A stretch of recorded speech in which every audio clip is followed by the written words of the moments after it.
हमारे गांव बरसाना में शाम ढलते ही एक अजीब सी बेचैनी उतर आती थी। सूरज ढलते ही रास्ते सूने हो जाते, कुत्ते भौंकना बंद कर देते और पीपल के पेड़ के नीचे जलती एक पीली सी लालटेन हर किसी को घर की ओर भागने पर मजबूर कर देती।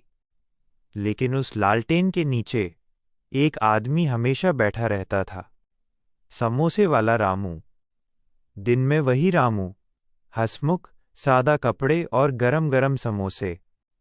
पर रात में वो कभी किसी को समोसे बेचता हुआ नहीं दिखा।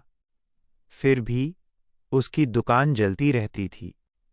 गांव के बच्चे कहते थे, रात को जो रामू से समोसा लेता है वो दोबारा दिखाई नहीं देता। सब हंस देते, कहते गांव की बातें हैं। मैं भी यही सोचता था, जब तक मैं खुद उस दुकान पर नहीं रुका। उस दिन मैं शहर से देर रात गांव लौटा था, करीब 9:30 बजे। भूख लगी थी और बस स्टैंड के पास रामू की दुकान जल रही थी। अरे रामू काका, मैंने आवाज दी, 2 समोसे मिलेंगे? रामू ने धीरे धीरे सिर उठाया। उसकी आंखें कुछ ज्यादा ही काली थीं, जैसे उनमें रोशनी नहीं बल्कि गहराई हो। बैठ जा बेटा, उसने कहा, गरम है। मैं बैठ गया। तेल में समोसे तले जाने की आवाज कुछ अजीब लग रही थी, जैसे तेल नहीं, कुछ और उबल रहा हो। इतनी रात को भी दुकान? मैंने पूछा। रामू मुस्कुराया, रात में ही असली ग्राहक आते हैं। उसने प्लेट रखी। समोसे जरूरत से ज्यादा सुर्ख थे। पहला कौर लिया। स्वाद लाजवाब, लेकिन दूसरे कौर पर कुछ सख्त सा दांतों में आया। मैंने निकाल कर देखा, एक काला धागा। ये क्या है? मैंने पूछा।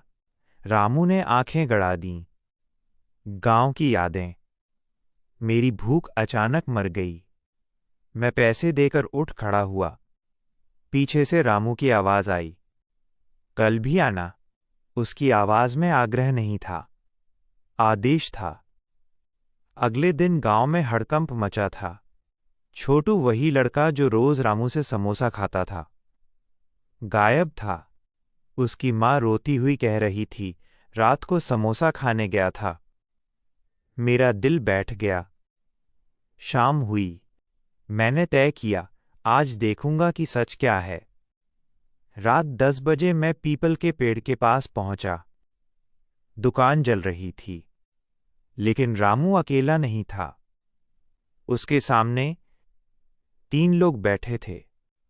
तीनों के चेहरे पहचान में आ रहे थे, छोटू, रमेश और मेरे बचपन का दोस्त मोहन।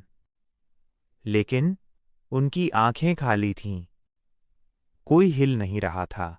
रामू समोसे तल रहा था, तेल से खून जैसी गंध आ रही थी। मैंने पीछे से आवाज दी, रामू। वो मुड़ा, मुस्कुराया।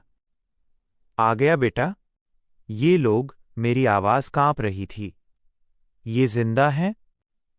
रामू ने कढ़ाई से एक समोसा निकाला। धीरे से बोला, समोसा भरने के लिए कुछ तो चाहिए ना। मुझे उल्टी आने लगी। मैं भागा। पीछे से आवाज आई, जो खा चुका है वो लौटता नहीं। अगली सुबह गांव खाली था। कोई नहीं, सिर्फ पीपल के नीचे लालटेन जल रही थी और दुकान पर लिखा था, आज समोसे खत्म हैं, क्योंकि गांव ही खत्म हो चुका था।